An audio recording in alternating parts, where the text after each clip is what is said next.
हेडलाईन्सचे प्रायोजक आहे NBC bearings, लांब पळण्यासाठी।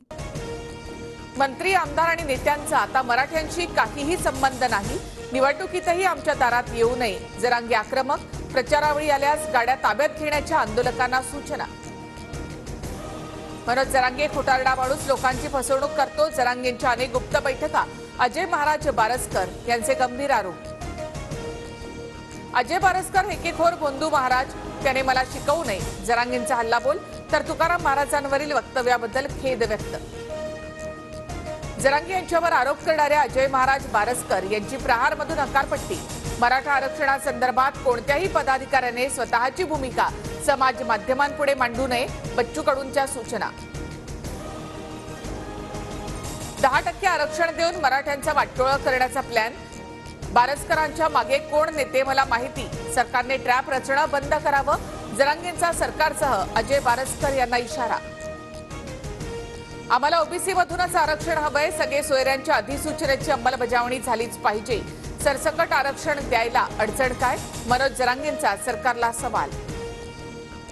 सरकारची भूमिका स्वच्छ आणि पारदर्शक। घाई गडबडीत कोणता निर्णय घेता येत नाही। जरांगेंनी संयमाची भूमिका घ्यावी। मंत्री शंभूराज देसाई यांचा जरांगे यांना आवाहन। सर्वेनुसार राज्यातील 50% जागा महाविकास आघाडी जिंकणार।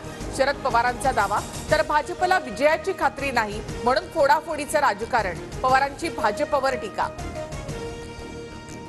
महागड्या गाड्यांमध्ये फिरत सत्तेचा दिखावा करू नका। सर्वसामान्य मतदारांसोबत कनेक्ट व्हा। भाजप मुंबई निवडणूक समितीच्या बैठकीत जेपी नड्डांचा कार्यकर्त्यांना कानमंत्र।